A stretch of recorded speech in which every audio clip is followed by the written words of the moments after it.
Hello, everybody, and I am Dr. Dan Kalish, and I'm here to talk to you today about adrenal lab testing and the keys to correcting a damaged metabolism so people can lose weight, have more energy, better sex drive, better quality sleep, stronger immune systems, all the things that happen when you correct the adrenals. So I want to thank Genova Diagnostics for helping us put on this free webinar today. And I want to thank my teacher in this work, Dr. Bill Timmons, long past now. He must have died, I don't know, a decade or two ago. Kind of blanked out on that. So when I was a very young practitioner, first starting out, he took me under his wing and he spent many years training me in how to test and treat the adrenals. He ran a lab, if you're old enough to remember, called Biohealth Diagnostics, which had some of the best GI and adrenal testing.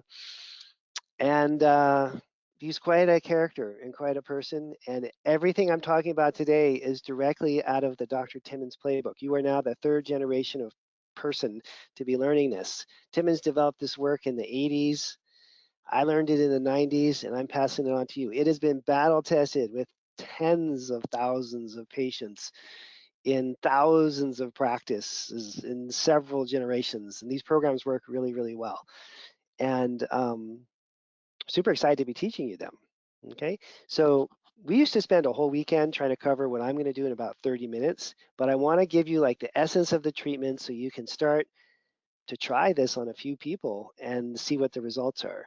In general, you need to do these programs on, let's say, 20 patients before you go, oh, I get it now. This actually really works. That Kalish guy was right, and Timmons was right, and they figured this out like 40 years ago. Things haven't changed a whole lot in the last 40 years in terms of how stress affects the human body. Okay, so let's jump in. I'm going to cover off on some slides, but we're going to keep it short. And then I lined up a whole bunch of labs, and we're just going to do lab review, lab review, lab review, lab review, protocol, protocol, protocol, protocol. So you can see a bunch of these and start to get familiar with these basic concepts. So for those of you that are brand new, and the first webinar I've ever done with us. So I am Dr. Dan Kalish. I've been in practice for a long time, 31 years. I've been teaching through the Kalish Institute that I created back in 2006. We've trained thousands and thousands of doctors in how to build successful functional medicine practices. So I'm interested in the business aspect of your practice. I'm interested in the clinical aspect. And I think most importantly, I'm interested in the patient communication skills development aspect of this so that you guys can develop best-in-class protocols that are delivered in a compassionate and caring way so patients will do them and get better. That's really the goal. I've worked with Mayo Clinic. I've worked with Richard Lord, leading scientists in our industry. And at this point, I've kind of been around for a while. I don't know how 30 years have passed, but so they have. We've worked with Genova for a long, long time. They are a great partner. They are really, one could say, the original functional medicine lab company back in the day when they were called, they had a different name originally, but Great Smokies. But, so they've been supporting our community of doctors for like 40 years, maybe or more. And I went to visit the Genova lab location in Asheville a couple months ago. And it was kind of like, being at the ground, it's just being at this epicenter, this beginning of where our whole field started. And they're staying up on the technology. They're doing great quality testing. They're rigorous and scientific, and they really care about what they're doing. It's a great company and it's a great lab. And we as practitioners should support them so that they stay around for us. It's a mutually beneficial kind of relationship. So I support Genova wildly and always have.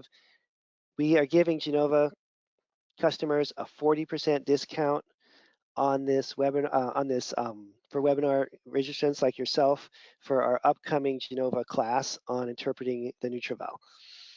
And that's starting later this month. If you guys are interested, sign up. You get a huge discount because you're referral from Genova, and we'll get things moving and get you teaching, learning how to interpret NutrEvals.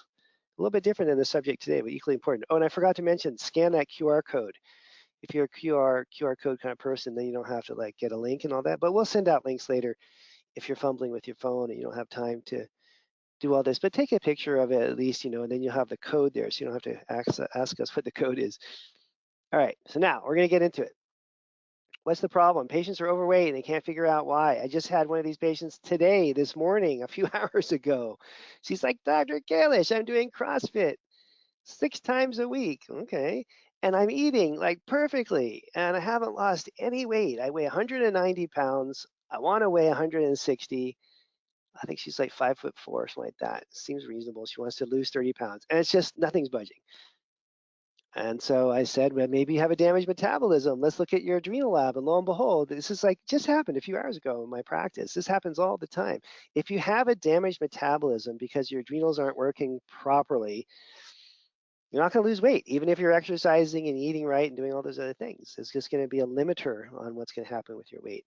And then if you do have a damaged metabolism because your adrenals are messed up and you can lose weight, it's going to be because you go on a calorie restricted diet, which damages your metabolism more, or because you're doing excessive cardio.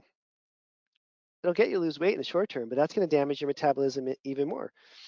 And then when you start to eat normally and you back off on the 5 hours of running every day, the weight's just going to come back plus a little bit more. And not only that, but then it's going to be even harder to lose weight in the future because you damage your metabolism even more. So at some point, patients just have to figure out, look, I just have to stop. I have to spend a year testing my adrenals, repairing my metabolism, and then I'll lose the weight once my metabolism is healthy. That's the goal. We want to test for and correct metabolic function as it has to do with the adrenal hormones and fix all that. It helps if you have a systemized approach to treating the root causes of chronic conditions. And this is one of the brilliant things I learned in those years of working with Timmons. You want a lab-based model you can rely on that's going to be consistent and deliver you results with most of your patients. Nothing works on everybody, but most of your patients. And then you want supplement protocols that you didn't just make up, last night because you were Googling something, but that, have been used for generations. And so the original, genesis of all this was running labs, trying products, seeing what worked on a follow-up lab. I mean, Timmons and his partner in crime in this, Dr. Ilias, they did that for, I don't know, like almost a decade. They didn't just wake up one day and say, oh, we're going to use DHEA and pregnenolone to fix these things. They had to test this. In fact, they built a whole lab company so they could test people so they could figure out what protocols to do. And then I came around in 1992, 93, 94, 95, right in there. And I was just able to learn these programs that they had spent a decade building. And then I've been teaching and using them, ever since. Maybe I figure I got this down probably in 95, so I've been using these protocols exactly as I teach them right now since then.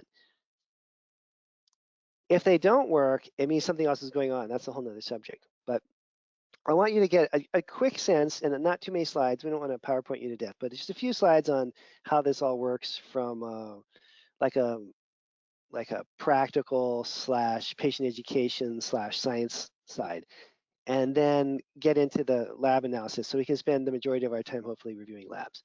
So I'm going to go through these slides kind of quickly, okay? So the things that happen to a lot of people is that if their metabolism is healthy and they start to eat less and exercise more, they're going to lose weight right away. I mean, if your metabolism is working right, that's what's supposed to happen. If you have a damaged metabolism, then that does not happen. And it's frustrating for people because they think their body's just not working right. They don't know what to do. And the more that your cortisol is out of range, the more that this is going to be a big problem, okay? And what we're looking at when we see the labs is that we want this circadian rhythm, this spike up of cortisol that happens right when the sun comes up, and this dropping down of cortisol that happens as it gets to be night. We want the person as close to being in sync with this as possible. And so you're measuring for this, and then there's specific programs that you can use to bring this back into a balance. Okay, that's what we're shooting for here. Exactly what we're shooting for.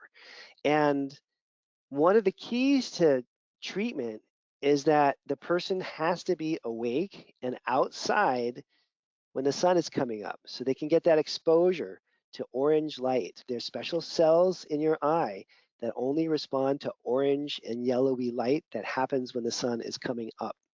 It works even if it's cloudy out, but not quite as well. If it's freezing out, you don't want people going outside and freezing to death. You don't want people staring at the sun. You don't want this to be dangerous. This should be a pleasant activity. They should be outside as soon as the sun comes up for anywhere from 5 to 15 minutes, getting exposure to light. And that sets the circadian rhythm in place. And if you miss sunrise, then get outside as soon as you can in relation to when the sun has come up. It doesn't work to sit in front of a window. It doesn't work to sit in a car and be driving down the road because the glass is going to block the rays that we need here. So outside separately around the noontime hour, you want the person outside walking around again for 10 or 15 minutes so they get exposure to light midday. That's also important, but for slightly different reasons. But that sunrise sunlight is critical. You can try to do it with sunset. I find it's much more erratic and harder to get people to do that based on timing and work schedules and whatnot. But just about anybody can get up right around sunrise. And that is a treatment in terms of setting the circadian rhythm. And obviously that helps dramatically with people that have problems with their sleep. Don't forget, that's a powerful treatment. That's not like just something you say to people because it's kind of cute. It's actually a treatment.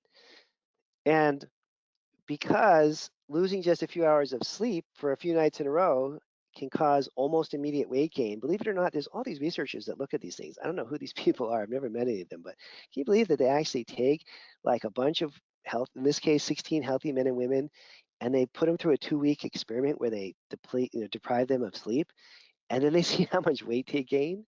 So crazy people do this. Anyways, the goal was to determine in this one study how inadequate sleep over just a week affects your weight and behavior and psychology. Half the people were allowed to sleep 9 hours, the other half stayed up until about midnight and then could sleep for 5 hours. And they could eat whatever they wanted. And it turns out that people put on weight just in this short period of time. It's so crazy that this actually happens. Okay. So sleep really matters a whole lot. That's kind of the bottom line on that.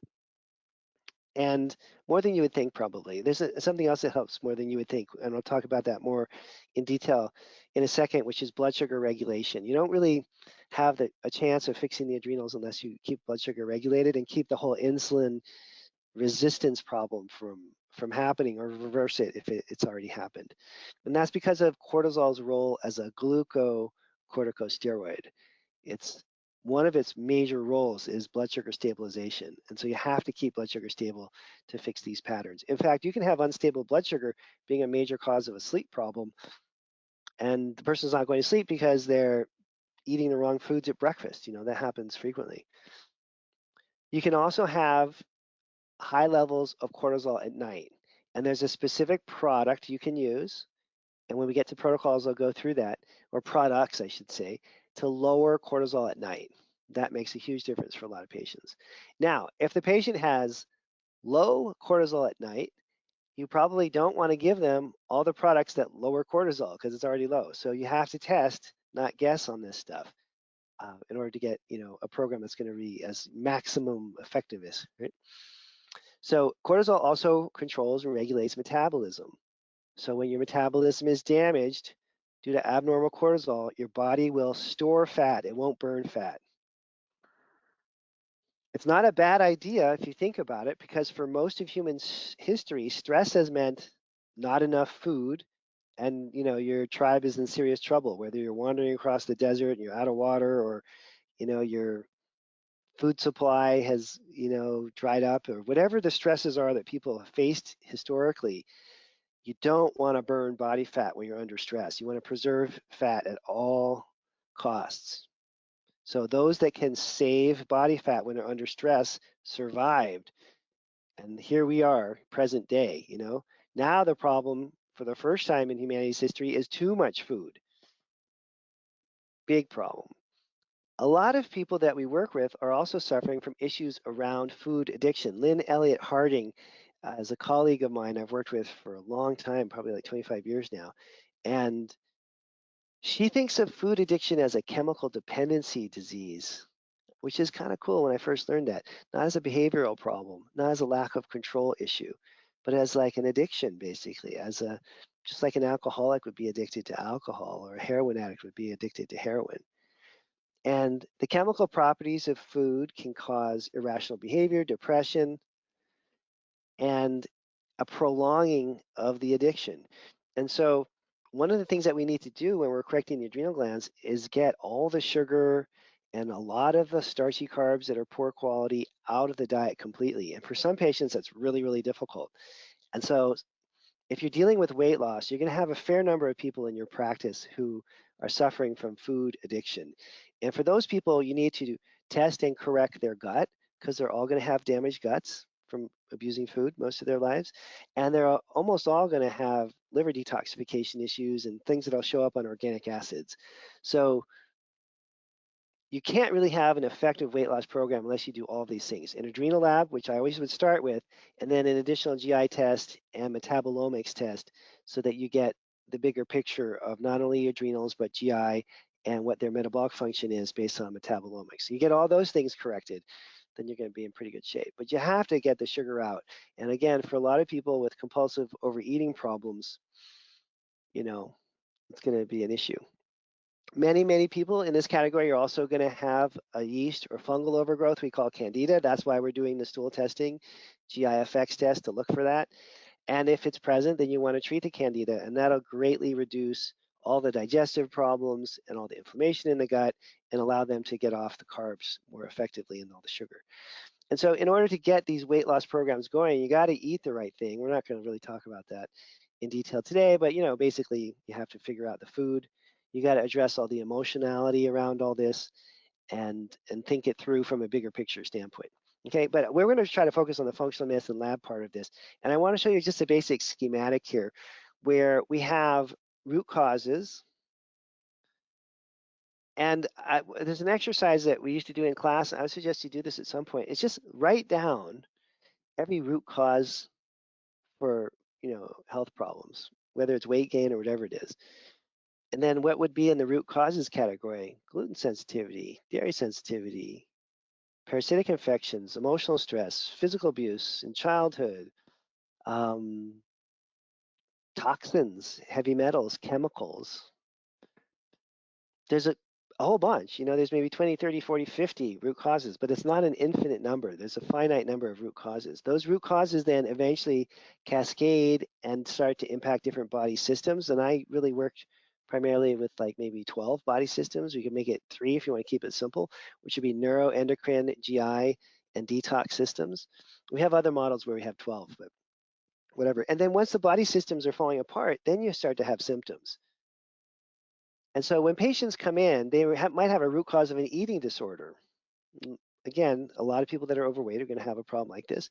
That could lead to adrenal burnout, and that could cause the weight gain right there. So you have to go back to like this Lynn Elliott Harding method, of understanding their relationship to food and understanding how the emotional issues we all have with food can lead to these kinds of problems.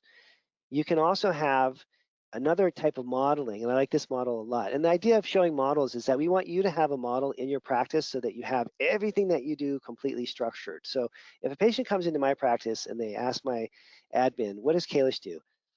Well, do you want the long version or the short version? Okay, the short version is he tests 3 body systems. Oh, what are those? Neuroendocrine, GI, and detoxification. Oh, how does he do that? There's 3 different tests. What are they? Oh, an adrenal test, a GIFX, and a metabolomics. 3 systems, 3 labs, kind of starting to make sense here. And then what does he do? Well, once he sees what's going on with the neuroendocrine, GI, and detox systems, he'll develop a supplement program and a lifestyle change program to initiate, your journey of health, or whatever you want to call it. And so having this all mapped out, you don't have to use my system, but you really should have something that you can explain quickly to a patient that they can understand. And there's rationale behind the testing that you want to do and all the work that you want to do with them. The more confident you are in your model and the more clear it is, the more confidence they're going to have that they're going to get better. And if you go see a functional medicine practitioner and they're like, I don't really have a model. I don't believe in models. In functional medicine, there's root causes. That's my model. Well, what are the root causes? And then I don't know. You got to write them down. Go back to that exercise. Write down all the root causes. You got to know this stuff cold so that you have the ability to project success in what you're going to do. Otherwise, people are just going to run from you. Okay. So again, a typical story: gluten issue, constant weight gain, weight loss, up and down, yo-yo dieting. Maybe they picked up a GI infection. Now the adrenals are burned out. Now they come in with an obesity problem, but you got to untangle this mess. Fix the adrenals, fix the GI, get them off of gluten, do all the coaching and counseling they may need if they're hooked on gluten or they're hooked on sugar and it's hard for them to stop. That's kind of the whole point. This is my personal story. When I was 23 years old, I thought it was a good idea to go into a monastery. So I entered a monastery in southern Thailand for 2 years, and I lived in the jungle. They call it a forest monastery over there. It's pretty strict. You wake up at 3 or 4 in the morning, meditate, I don't know, 10, 12 hours a day, one meal a day, sometimes 2 meals a day, depending. Um, the first 10 days of every month, there was no talking, no eye contact, no reading, and no writing. Can't believe I did this now. I'm listing this out. I did this for 2 years. Anyways, at the end of that time, I went to a sort of a sister monastery in the far north of Thailand, and I picked up a really horrible parasitic infection, like really bad. I was extremely sick. I thought, it's not like I was about to die, but it was not looking good. And so I had to get out of there. I had to go back down to the south where I could get some clean water, clean food, and some medical care. But I never got rid of the parasite. And so for about 14 years, I had this really bad infection. I didn't really understand what was going on until I fixed it with functional medicine, obviously. So I had problems with weight gain, constant ice cream cravings, and all these sugar-related problems because my adrenals were burnt out, because my GI had broken down, because when I was in my 20s, I picked up a parasite. And so as soon as I treated the parasite, like literally the first couple of days, all of those blood sugar problems stopped. Like literally, like on the second or third day of taking these antibiotics for the parasite, this 14-year nightmare just ended. I was like, wow, well, that's interesting. Kind of taught me a little lesson on my own body. And it's one of the main reasons why I got so into functional medicine, because it really worked for me. So again, we want you to have a preset system, however that system is going to be. I like the adrenal GI detox one. When we get down to the adrenals, specifically for patient education purposes, if the people are like, okay, well, why am I supposed to do this adrenal test? Well, because I believe that stress is a factor in every human illness, and that even if you feel great, we should test and correct your stress hormones. There's emotional and dietary and inflammatory stresses that accumulate and cause us to have hormone imbalances. And we can do a simple salivary test to measure all this and get it fixed, okay?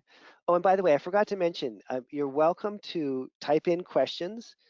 I will review, I'm going to finish up the slides in a minute. I'm going to review some labs, and then we'll do questions at the end. So just type in whatever is, question you have, and I'll get to as many as I can.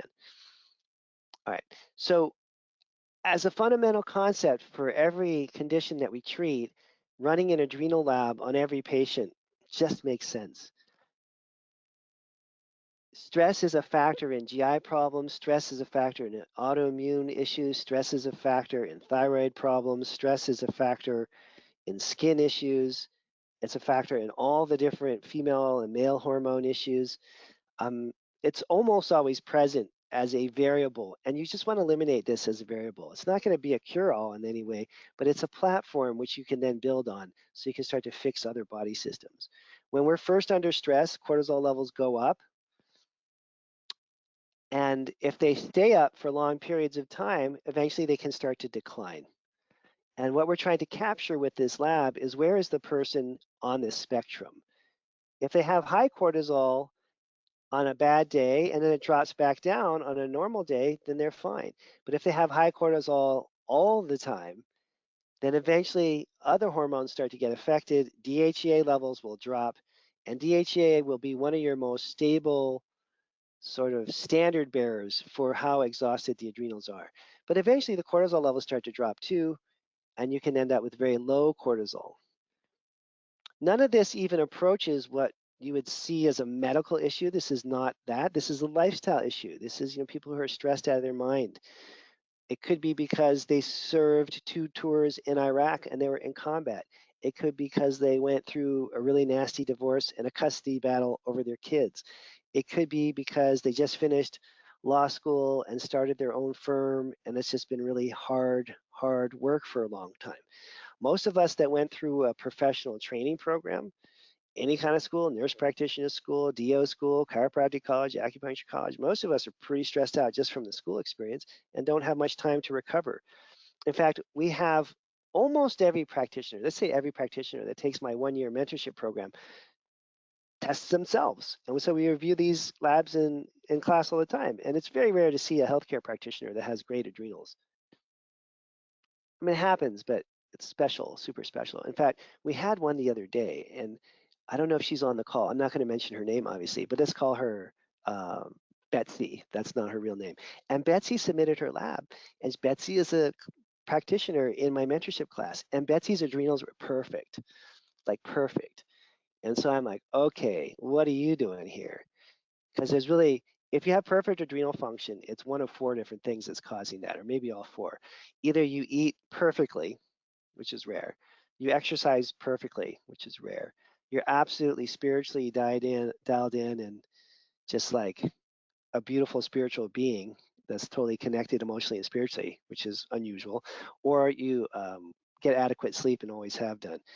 And in her case, she had the sleep and the spiritual stuff and the exercise pretty dialed in, but she said, oh yeah, no, I grow all my own food. I'm like, who grows all their own food? Who's a doctor that grows all their own food? She's like, no, I just grow all my own food and I eat from my garden every day.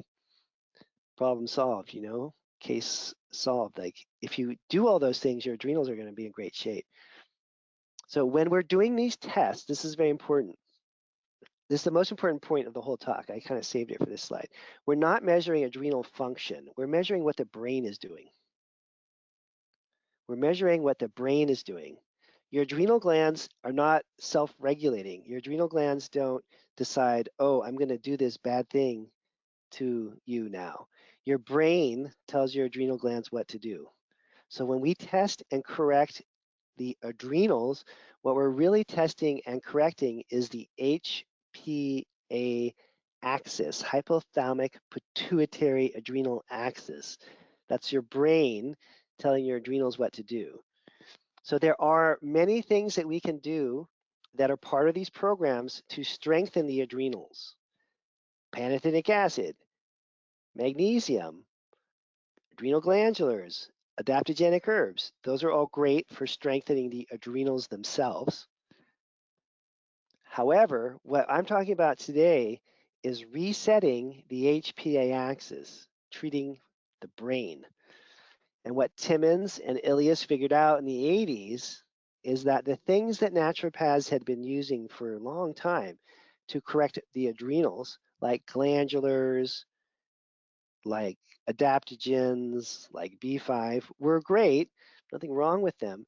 But where they saw the really profound changes in resetting the HPA axis was with these low dosages of DHEA and pregnenolone and these slight manipulations of cortisol up or down using licorice root and phosphorylated serine.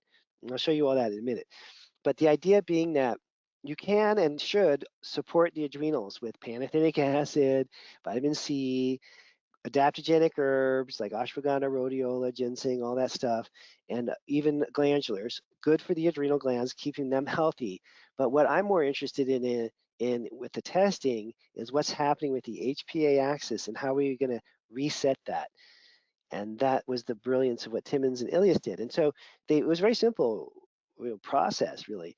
They would run an adrenal panel, try a protocol for 3 months, and run another adrenal panel and figure out what were the products that reset the adrenals, meaning at the end of 3 months, on no products whatsoever, you saw improvement in adrenal function.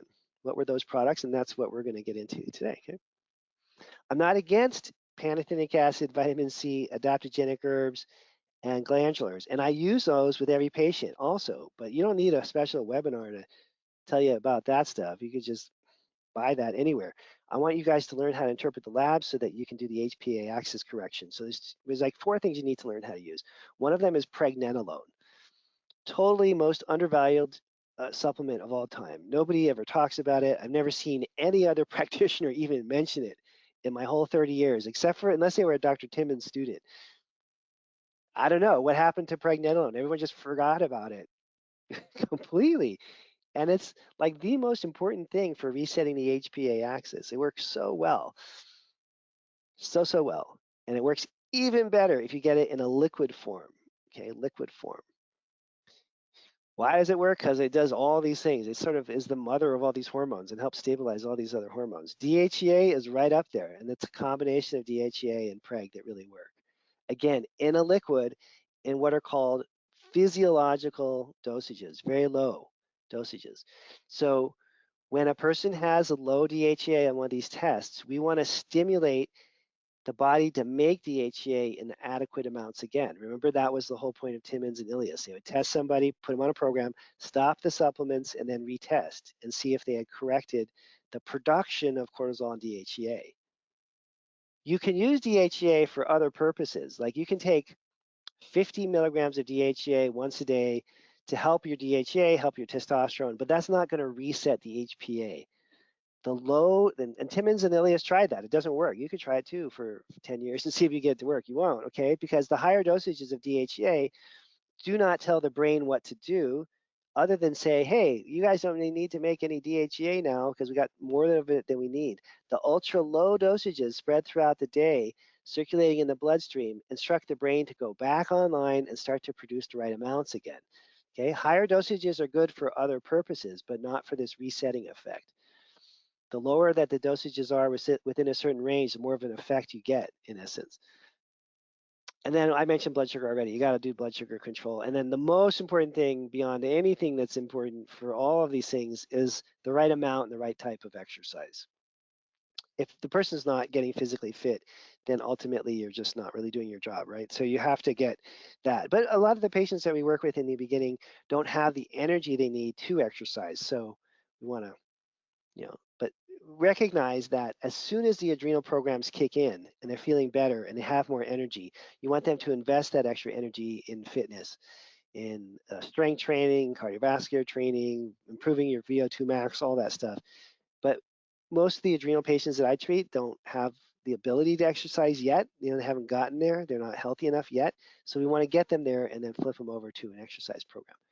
Okay, so again, the dynamic duo here, DHEA and pregnenolone in liquid form. You don't have to use any pills to reset the brain. This is the adrenal treatment program, resetting the HPA axis. All right, for those of you that were late, you can register with a large discount of 40% for our upcoming class on interpreting the Genova Nutraval. This is a really good class, and I think you should sign up for it if you have an interest in lab testing. Scan that QR code, enter in GDX24, you get a huge discount. Thanks to Genova. Thank you, Genova, for helping us with that. And you'll have a couple months of learning how to interpret the Nutraval and kind of getting into that, which is super, super fun topic, all right? So now we are right on time.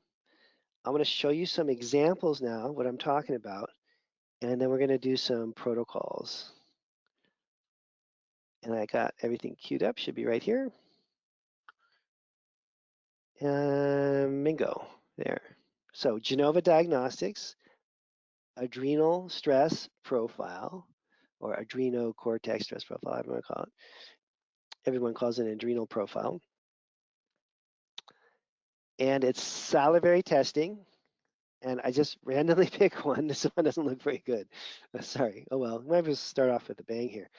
Okay, so it's probably not too hard to see that this person has very low cortisol because the one I randomly clicked on here is pretty bad. But maybe that's not a bad thing to start with a bad one.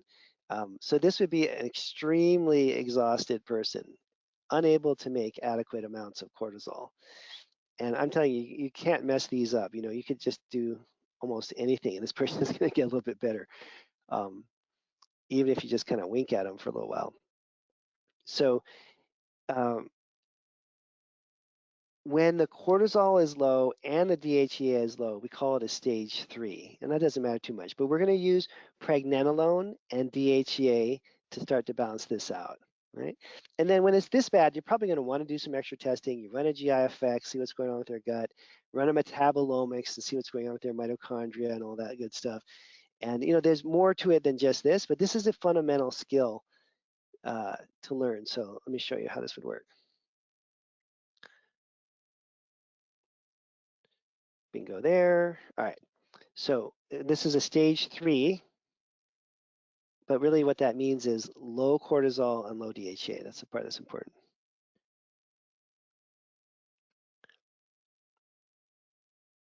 So you can use DHEA in a liquid form. The drops are 1.2 milligrams per drop.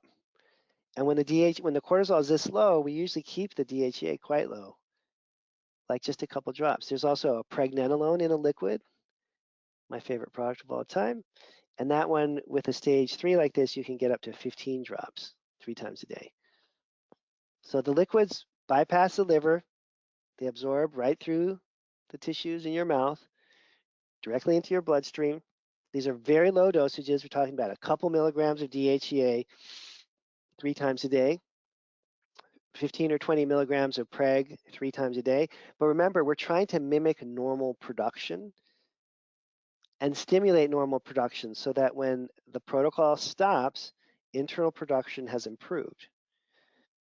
You can do a million different things to get an exhausted person like this feeling better. What we're trying to do is reset a system. You also then need to include some kind of a multi-pack, and then there's a bunch of extra things that can go with low cortisol patterns. So I'll just put low equals licorice root. Licorice root helps bring up low cortisol, and that's in a liquid also. This person is low all day long, so they could do 10 drops when they wake up, 10 with breakfast, and 10 with lunch because their cortisol is so low. That's kind of an extreme one. Some kind of adaptogenic herbs, ashwagandha, rhodiola, ginseng, all the companies have that type of a product, depending on the strength. You can do a couple of those. And then when people are extremely low, you can also use vitamin C with flavonoids. That's usually a 500 milligram. And even in a glandular, if you want.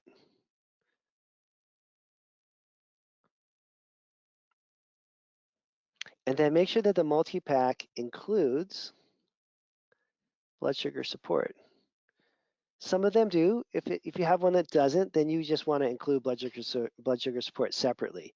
So that would be lipoic acid, say 300 milligrams, 2 times a day. Some people also would add in chromium and other things. Most of the companies we work with have a blood sugar support products that you can use.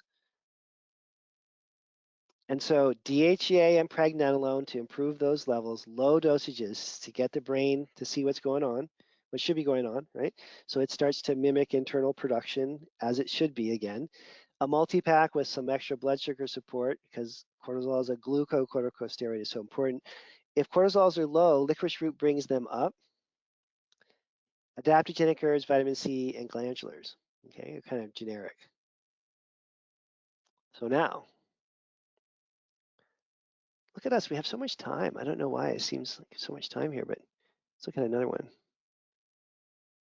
Now I'm going to introduce here we go. Let's look at this one first. So again, adrenal stress profile from Genova Diagnostics. It's a salivary test. You perform the test on an average stress day, which for most of us is a work day. If the person works 5 days a week, you don't want them doing the test like on Saturday, necessarily. So just a typical work day. And let's see here. Where's my little button thing here? Sorry. Trying to find hidden somehow. Oh, well, I'll just have to wing it without. Oops, there we go. Oh, now I found it. All right. Just want to be able to draw on this thing. So now we've got cortisol low, then shooting up, and then staying up. But I mean, it's pretty obvious this is not great. This is what we would call a stage 2. There's high cortisol, but with one low. And the DHEA levels are low, right in the yellow zone there. Kind of hard to see that, but it's in the yellow zone. So this is a typical stage 2. And the protocols are a little different for stage 2. And I'll show you why. So in a stage 3, cortisols are very low. And one of the things that happens when we're stressed is cortisol goes up initially and DHEA goes up to bring the cortisol down. So DHEA has a natural ability to bring cortisol down. That's part of our stress response. So if your cortisol levels are already really, really low and you take too much DHEA, it's going to drive the cortisol even lower. So when the DHEA levels are low and cortisol is low, we are careful with the amount of DHEA. But when the cortisol levels are high, like this person, you can bring the DHEA levels way up. Now, it's still only 4 or 5 milligrams of DHEA 3 times a day, but it's double what we were doing before. And that'll help lower the high cortisol. Similarly, when people have high cortisol, they don't need as much pregnenolone. You can cut that in half. And this would be a stage 2 protocol now. We just morphed it. Stage 2 protocol with, I'll just say high/low, because it's kind of both, high/low cortisol and low DHEA. Now, if the cortisol is high, you obviously don't want to give licorice root because licorice root brings cortisol up. Instead, you want to use fosserine because that lowers cortisol. Usually comes in like 100 or 150 milligrams, 100 to 150 milligrams. And you want to give it around the times when the cortisol is the highest. Like for this person, we could do maybe lunch and dinner or something like that. Let's look at the lab again. Actually, should be breakfast, lunch, and dinner, huh? So breakfast dose will bring down that high right there. Yeah. So let me show you that here. Yeah, you could do fosserine 3 times a day. It's kind of a lot, but you could do that. So again, licorice root is good for bringing up cortisol when it's low. Fosserine is good for bringing down cortisol when it's high. So we're adjusting that production, and you do that for 3 months and then stop and retest, and you should see things are improving. I did 3-month retesting for many, many years because that's what Timmons said to do, but now I actually do it every 6 months because I find that 3 months is a little early. We still want to use lipoic acid, a multi, blood sugar support. You still can use adaptogenic herbs, vitamin C. Generally, you don't give glandulars when the cortisol is high because they'll just raise it, so I would take glandulars out. So here's our stage 2 protocol. I think we have time for one more, and then we can go to questions. Oh, this one looks good. Oh, no, that's not good. Hang on, let me find a better one. How about this?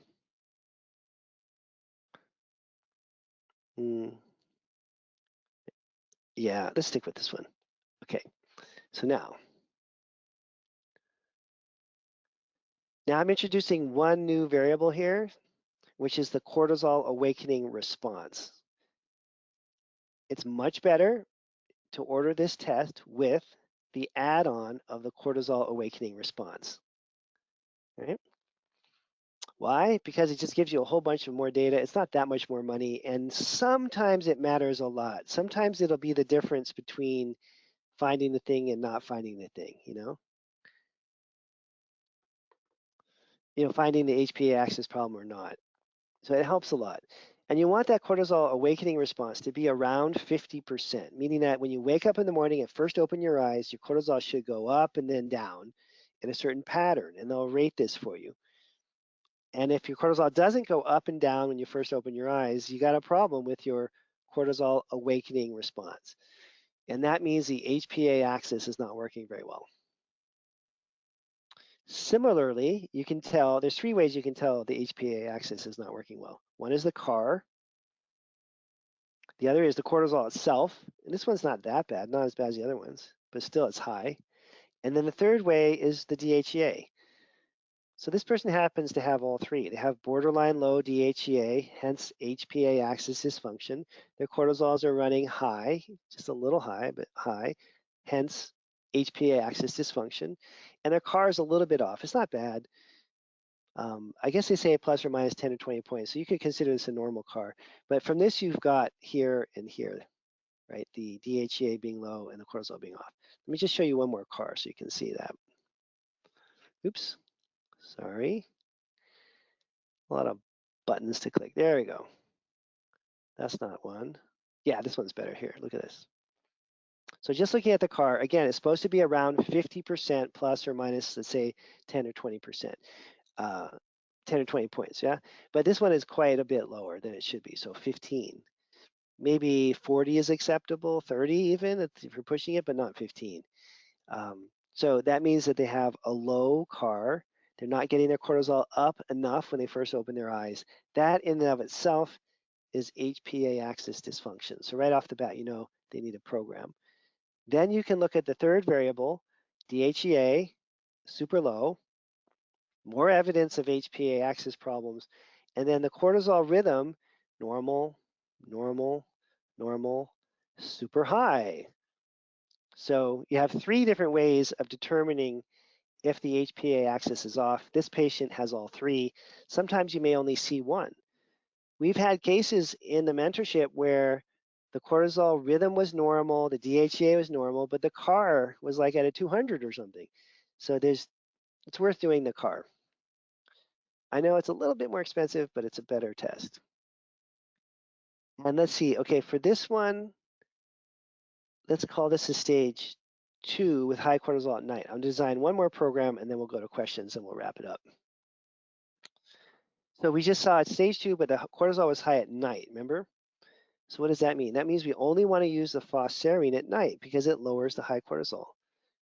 You can give one or two of them with dinner to lower that bedtime cortisol. Other things you can use to help calm that person down, you could use theanine. You could use some extra magnesium. Some people like 5-HTP. You got a variety of different things you could. I don't use 5-HTP unless they test for it. I'm gonna take that off. But you could use something calming. You know, there's all kinds of calming herbs and whatnot. But you want to basically focus on lowering that high cortisol at night. Now there's stage 2, and I'll show you a little variety in here. For someone like this, I'd probably give like 10 drops of the preg, and let's say maybe 3 drops of the DHEA. But then all this other stuff stays the same. So you're sort of adjusting your phosphorine to the times when cortisol is high. You're adjusting your licorice root to the times when the cortisol is low. This current one didn't have any low cortisol, so there's no licorice. If cortisol is high at night, you really want to knock it down. You can add in theanine and magnesium. And then some of these things stay the same. Vitamin C, adaptogenic herbs, DHEA, pregnenolone, the dosages vary. You always want some blood sugar support and something along the lines of the multi-pack. All right, so again, this is what we have coming up class-wise. There's lots of other classes. We're starting a mentorship program right now, like literally today. I'll bet one of you could just jump into it. If there's a spot left, you can ask the staff. Never too late. Like it literally started this morning at 9, so you're like 3 hours and 40 minutes late. If you want to join the mentorship, you can still sign up. Okay, and I'll catch you up with a phone call if you want. Okay, so let's cut over and look at questions.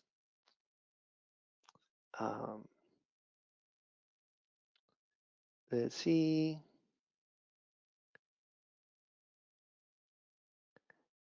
Yeah, so Sue's asking a question about cortisol awakening response that's low, super low range. So if the cortisol awakening response is either high or low, it means there's an HPA axis problem. But then you look to the DHEA and pregnenolone to get specific dosing. Okay, but it definitely tells you that there's the problem you need to treat.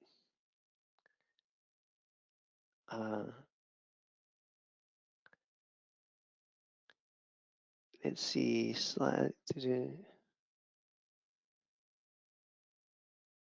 what if DHEA is low but cortisol is normal? Yeah, that's a stage 2.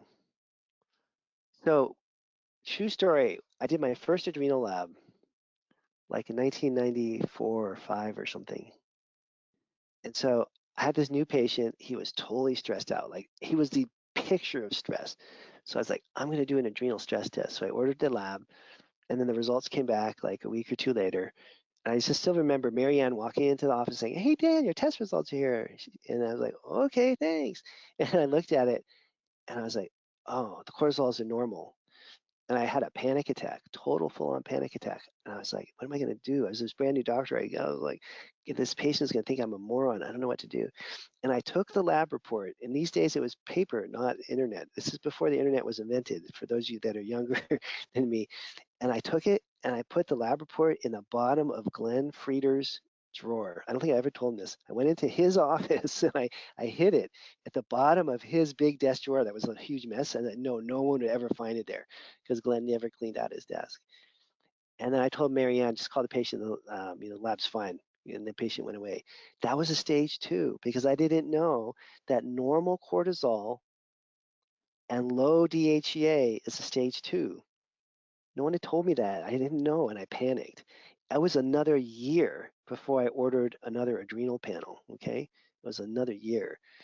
And I still remember the story. I'm clearly like slightly emotionally scarred from that thing. So let me just show you some examples here of that. We just had one a second ago of a stage 2. If you don't know the stages, then it just looks like it's fine. Where is that one? I just had it up. No, I can't find it for some reason. Hang on a second, let me see. You don't want to make that same mistake. Well, anyways, you saw it a minute ago. If cortisol levels are normal and DHEA is low, that's the very definition of a stage 2. That's an HPA axis in crisis, okay? That's not okay. This is why you need training, because if you don't take some kind of professional training, you're going to look at these labs and you're going to do it wrong. There's no way you're going to figure this out just looking at the test. So, Lindsay, thank you for asking that question. Can you determine stress level without testing? Absolutely not. Like you can, just think about it. We had a super famous doctor. He's an acupuncturist, but he's super well known nationally. Take my class, my mentorship class a few years ago, and let's call him Larry. That's not his real name. So Larry's like, "Hey Dan, what's going on?" I was like, "Great. I can't believe you're in my class." He's like, "Yeah, I've always wanted to take your class." I'm like, "Oh, I'm so honored that you're even in this class." He's like, "Yeah, what the heck?" And I was like, "Well, you should test yourself." He's like, "Oh, I feel great." I was like, "Oh, whatever. I'll do a test." He said, so Larry's lab came back. He was stage 3. He felt great. He thought he was on top of the world. He was stressed out of his mind on his testing. And we got him on an adrenal program, completely fixed his adrenals, and he felt like $1,000,000. He's like, I didn't realize how tired I was. I didn't realize all these things that were going on. So even if the person feels well, you can't tell what stage they're in. And if they're exhausted, you can tell even less. And the treatments vary. If it's high cortisol, you lower it. You don't want to give cortisol lowering stuff to someone that already has low cortisol. That's the whole point of the testing. So when I was working at Dr. Timmons' lab, this is like late 1990s. Jerry was one of the other employees. He was a screenwriter from Hollywood, kind of a long story, but he had these shirts made up for everybody. And it was just like one day when everyone wore the shirt in the lab just because it was kind of funny. And on the front, it said, do the test, because we're a testing company, answering the phone. Hi, this is Dr. Kalish. Can I help you with your lab? Do the test. And then on the back, it said, or die like the rest. A little extreme, but the whole central premise of functional medicine is that we want to test, not guess, right? So let's see, anything else? Causes of high DHEA. High DHEA, you're on the PCOS train, so that's common. You see that frequently. Whole different thing. We don't really have tons of time to talk about that, but that's an androgen-related problem. Got to get control over insulin resistance because they're all insulin resistant, and then diet, gluten-free, all that kind of stuff. We can get the DHEA down. You never give DHEA if the DHEA test shows high. That's another reason to do the testing because you can't look at someone and tell where their DHEA is at.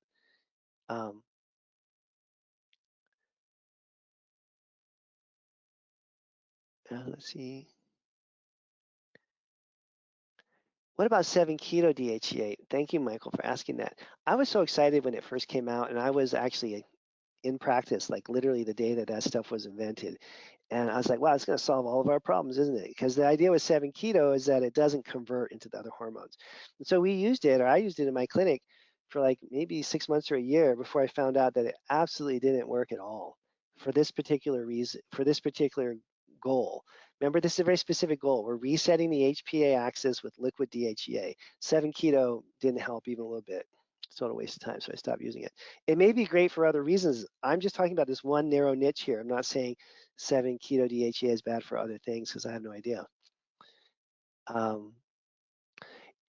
If we have a patient on 50 milligrams of DHEA, have we caused too much suppression with the HPA axis, or is it okay to reduce to physiologic dosages? Just test them and see. So if someone's been taking 50 milligrams of DHEA for a long time, just have them stop for like a week and then do this test and see where their DHEA levels are at. And I'll tell you everything that you need to know. It may be fine. It may be totally fine. Liquid DHEA and pregnenolone, I use a company called Biomatrix, and I get it from FullScript. Let's see. If you're in the UK and you can't use DHEA and preg, you just use the rest of the program without the DHEA and preg. And you're a little more reliant on lifestyle changes then. I don't know if cortisol goes up with high dosages of DHEA because I never use high dosages of DHEA. So again, Biomatrix has the liquid DHEA and Preg, and you can get them off a full script. There's probably other companies these days, but that's the one that I use. Let's see here. If we have time. Okay, a couple more questions. I'm sorry I can't get to all the questions. There's just too many of them.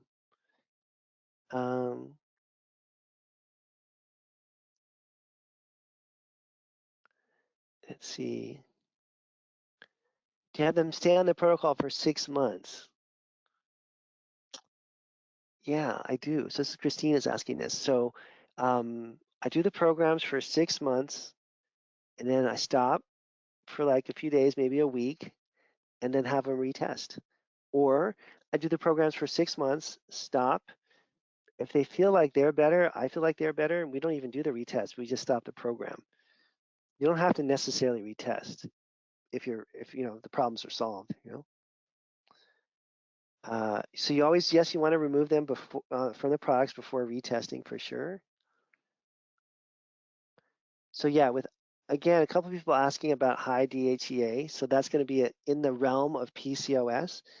And you have to get control over insulin and do all these other things for blood sugar regulation, GI infections. It's all the standard stuff. And high DHEA patients respond really well, but not to these protocols that we're talking about. Obviously, you not give someone DHEA if their DHEA levels are high.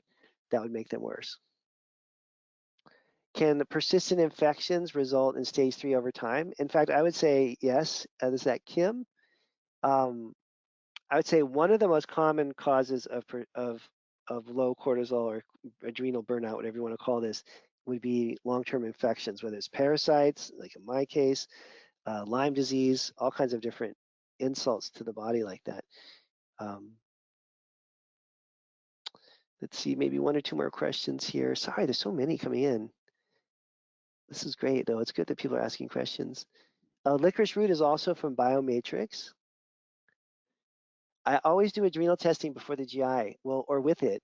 So in the ideal world, you would do an adrenal, a GI, and a metabolomics test at the same time on every new patient. That's my basic kind of functional medicine essentials test. If that's not realistic, for whatever reason, then start with an adrenal test. As soon as you can get the patient to do it, do a GI effects, and then as soon as you can get them to do a metabolomics, do that. Maybe it's spread out over the course of a year or something. Why start with the adrenals? Because all of this that we're talking about here is code word, secret word for what? There's probably some mentorship student in here that will get this answer right. Like, what are we really doing with the adrenal testing? It's not about these supplements. It's about lifestyle change. So diet, exercise, sleep, and meditation, spiritual work, that's really what fixes the adrenals. So when you do the adrenal test and it's screwed up, you can start to talk to the person about their diet and regulating blood sugar and getting insulin resistance under control. Talk to them about exercise and how to exercise and get fit. Talk to them about everything to do with spirituality and meditation and whatever groove they want to get into from emotional spiritual work, and about sleep.